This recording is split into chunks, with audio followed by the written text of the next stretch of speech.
Na lanchonete de beira de estrada, todos sabiam quem era Ana.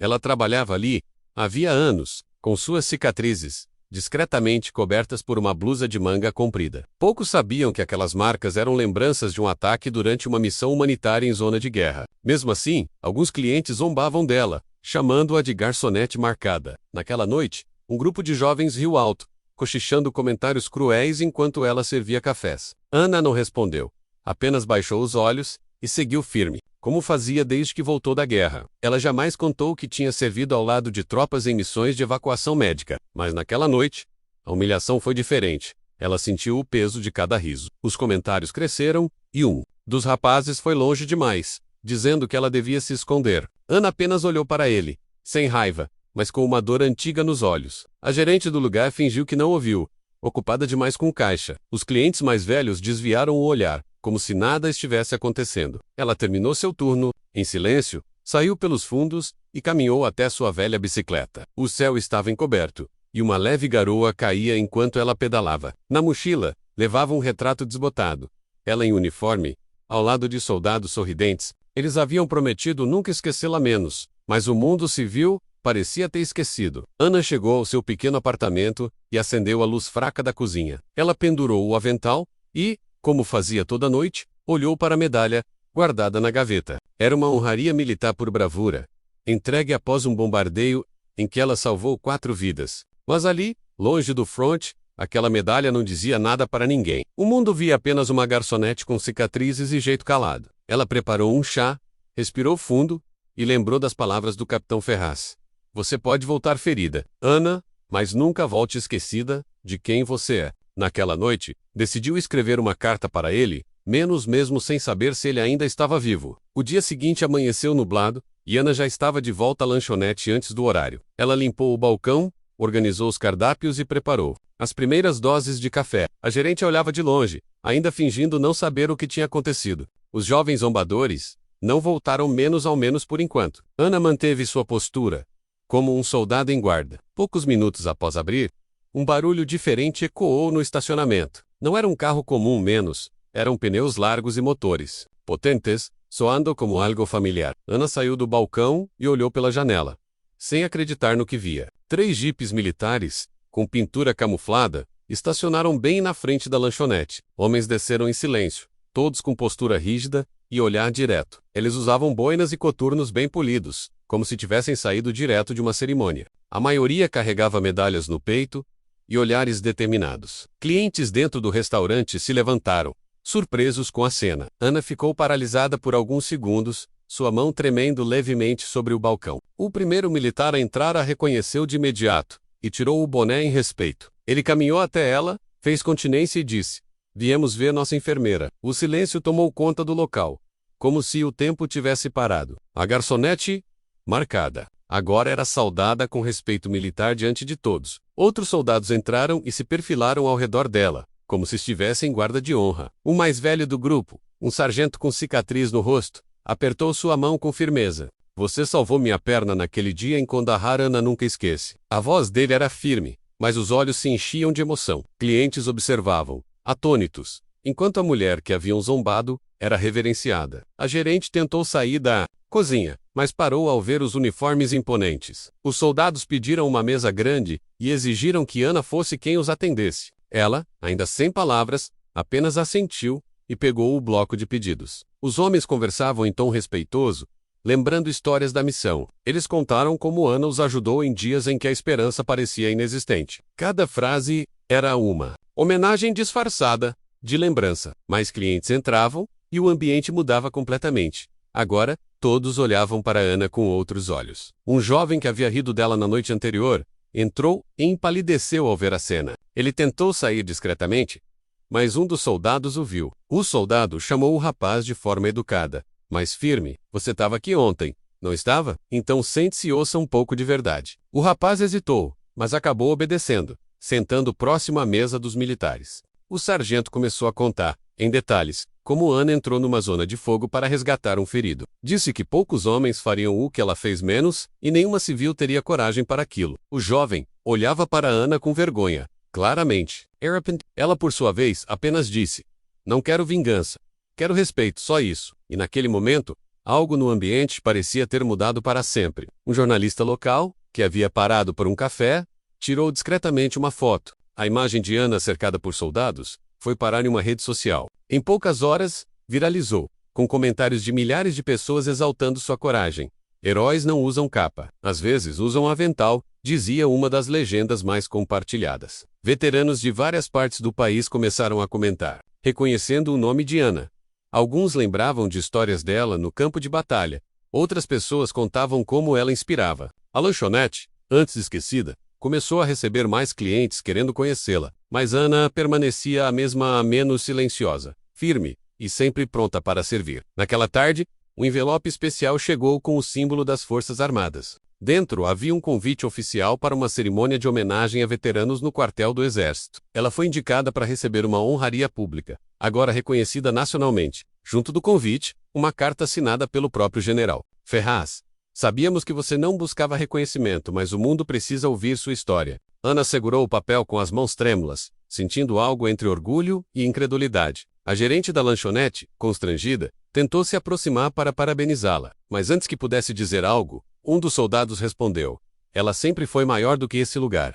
No dia seguinte, a lanchonete amanheceu diferente. Na entrada, flores foram deixadas por desconhecidos com bilhetes de agradecimento. Veteranos da cidade começaram a aparecer em silêncio, como se em procissão. Eles se sentavam, pediam café e faziam continência antes de Ana chegar. A própria comunidade, antes indiferente, agora demonstrava respeito e admiração. Os clientes não apenas ouviam menos, eles perguntavam, queriam saber sua história. Ana, com sua humildade típica, respondia pouco, mas os olhos diziam tudo. E para quem acompanha o canal, essa é a história de uma guerreira silenciosa que conquistou o respeito de todos. A rede social da lanchonete explodiu em comentários e curtidas. A hashtag Garçonete de Guerra se tornou tendência nacional em menos de 48 horas. Jornais, rádios e até programas de TV começaram a procurar Ana para entrevistas, mas ela recusava a maioria, dizendo que heróis verdadeiros não se promovem, menos servem. O dono do prédio onde ela morava ofereceu um desconto no aluguel.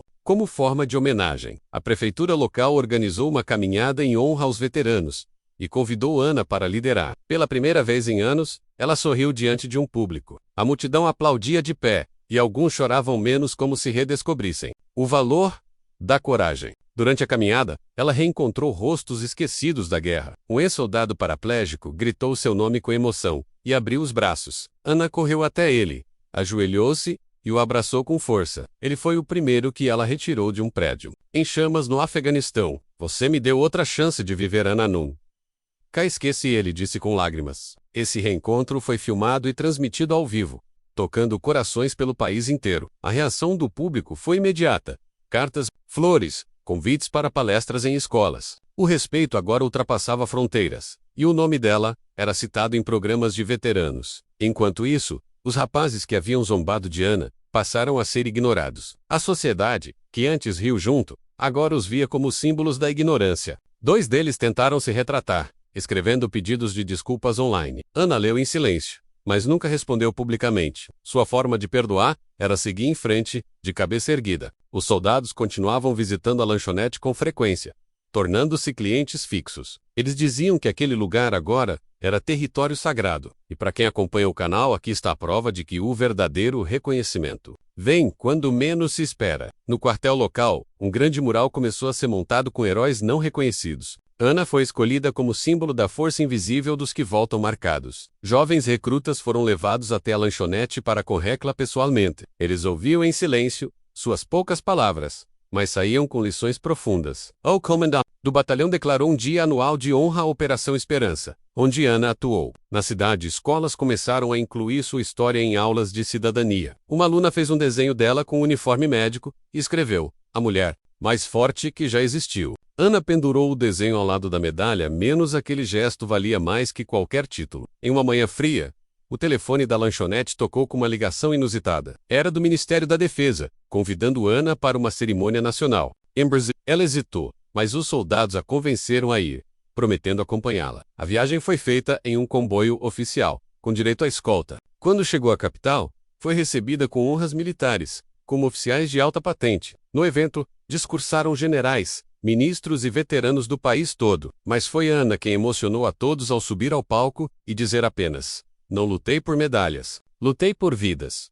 E faria tudo de novo. O auditório ficou de pé com aplausos que pareciam não ter fim. Muitos choravam, inclusive soldados de alta patente, que a haviam conhecido apenas por histórias. Ela recebeu uma medalha de honra especial, reservada a poucos civis em missões de guerra. A imprensa estampou sua imagem em capas de revista e noticiários. Mas Ana retornou à sua cidade no dia seguinte, recusando-se a se afastar de sua rotina simples. "Minha trincheira agora é o balcão de café", disse ela com um leve sorriso. Clientes faziam fila só para serem atendidos por ela, como se estivessem diante de uma lenda viva. E aqui no canal, você pode ver como a humildade e a bravura caminham juntas, em silêncio. O antigo capitão Ferraz, agora general aposentado, apareceu de surpresa na lanchonete. Ele entrou sem avisar, tirou a boina e a colocou sobre o balcão. "Missão cumprida, Ana. Você nos ensinou mais do que qualquer campo de batalha." Ela sorriu e o abraçou como a um pai distante. Ferraz ofereceu a ela uma posição de instrutora voluntária em programas de apoio a veteranos. Ana aceitou, mas pediu que fossem horários alternativos, pois não deixaria o balcão. Ela acreditava que o campo de batalha agora era emocional.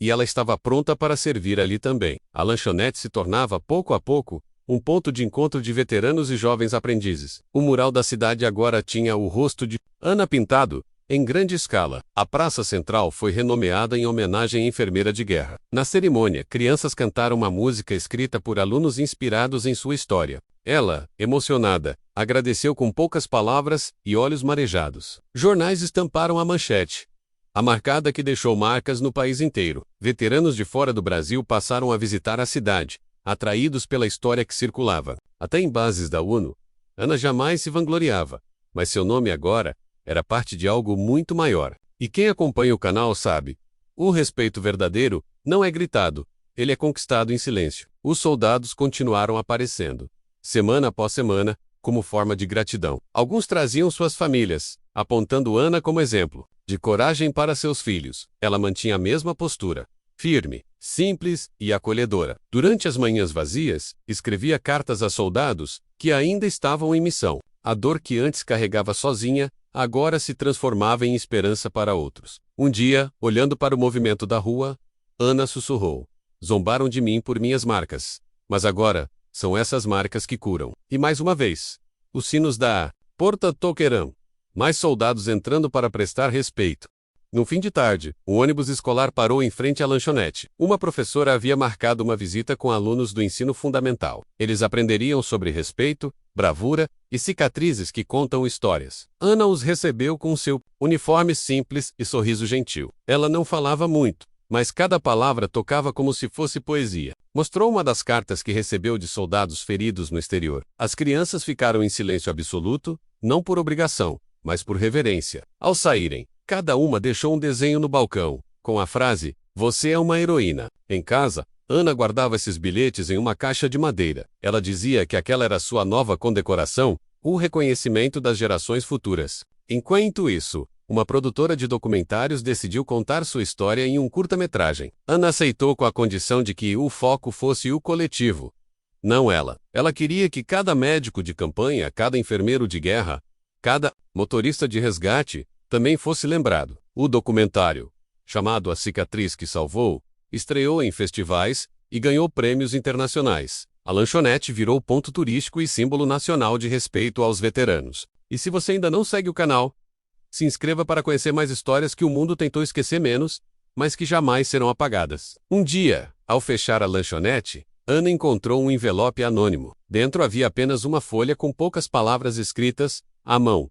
"Me perdoe por ter ido. Hoje entendo a grandeza que eu ignorei." Ela reconheceu a letra menos era de um dos rapazes que a humilhou. Ela não ficou com raiva nem satisfeita, apenas serena. Guardou o papel junto com as cartas de soldados e os desenhos das crianças. A força dela não vinha da vingança, mas da capacidade de transformar dor em empatia. E cada dia mais, sua postura se tornava exemplo para todos ao redor. Durante uma cerimônia militar em homenagem a profissionais da saúde na guerra, Ana foi chamada ao palco. Lá, foi surpreendida com a presença de 3 veteranos que ela pensava estarem mortos. Eles haviam sobrevivido, mas viveram anos sem contato com ninguém. Ao saberem de sua história, vieram de longe para vê-la novamente. O reencontro foi emocionado, marcado por abraços demorados e lágrimas silenciosas. Ana sentia que cada elo perdido estava sendo restaurado aos poucos. Mais do que reconhecimento, ela recebia de volta laços que pensou ter perdido para sempre. E naquele palco, o país inteiro testemunhou o verdadeiro sentido de lealdade e memória. Nos dias seguintes, Ana foi convidada a discursar em bases do exército pelo país. Ela falava sobre resiliência, sobre como cicatrizes são medalhas que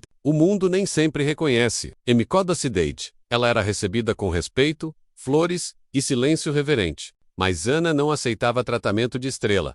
Menos ela dormia em alojamentos comuns e comia no refeitório com os soldados. Dizia que a essência da missão é caminhar junto. Jovens fuzileiros passaram a chamá-la de mãe de guerra.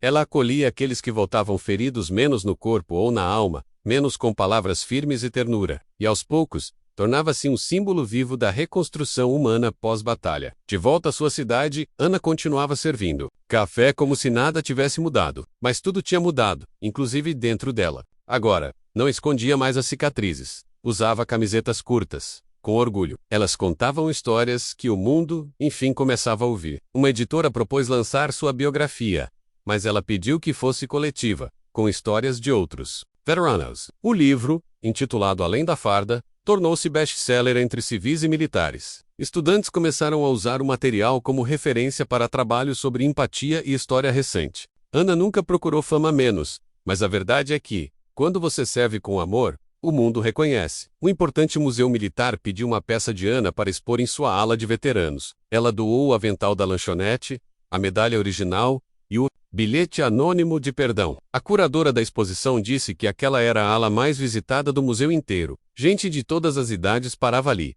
em silêncio, refletindo sobre o poder da coragem silenciosa. Nos corredores do museu, as crianças apontavam a foto de Ana com admiração nos olhos. Ela havia se tornado uma ponte entre dois mundos, o da guerra e o da paz. E mesmo longe do fronte, continuava servindo, agora com palavras, gestos e memória. E se essa história te emocionou, inscreva-se no canal para mais histórias que honram os que o mundo tentou esquecer. A cidade, antes simples e esquecida, agora era destino de estudantes, jornalistas e veteranos. Uma escola técnica foi renomeada como Instituto Ana Vasconcelos de Resiliência e Serviço. Ela foi homenageada em vida menos, algo raro entre os que doam tanto de si. Mas para Ana, o que mais importava era o abraço de uma criança ou o aperto de mão de um jovem soldado. Ela dizia: "Não quero que lembrem da minha dor. Quero que aprendam com a minha força." Numa manhã comum, servindo café, um garoto de 10 anos a olhou nos olhos e disse: "Quando eu crescer, quero ser como você." Ela sorriu, emocionada, e respondeu: "Então nunca zombe de ninguém, menos só assim, você já vai estar no caminho certo." Anos se passaram, e Ana envelheceu servindo, ensinando e inspirando. Suas mãos tremiam mais, mas sua voz seguia firme como sempre. Soldados mais jovens agora cuidavam dela, retribuindo tudo o que aprenderam. A lanchonete ainda existia, agora comandada por ex-combatants, que ela acolheu ao longo dos anos. Na parede, o mural com sua história cresceu, virou um símbolo, local de força e honra. Reportagens anuais relembravam sua jornada, mantendo viva a memória da mulher marcada que virou lenda. Ela dizia que seu legado não eram as homenagens, eram as vidas tocadas por sua entrega. E mesmo cansada, seguia firme, com o olhar de quem nunca deixou o posto. No último aniversário da cidade, Ana foi levada ao palco em uma cadeira de rodas. Ao seu redor, estavam soldados, enfermeiros, professores, crianças e civis comuns. Ali por ela, por sua história e por aquilo que representava. O prefeito a declarou cidadã honorária eterna e decretou o Dia da Coragem Silenciosa. Ana, já com voz fraca, disse: "Não importa o uniforme ou o trabalho, todos podemos servir ao próximo." Aplausos ecoaram pela praça, e ninguém ficou indiferente. E mesmo quando as luzes se apagaram, a presença de Ana continuou viva na cidade, no país, no coração de todos. E se você acredita que histórias como essa precisam ser contadas, inscreva-se no canal, porque o mundo precisa de mais pessoas como Ana.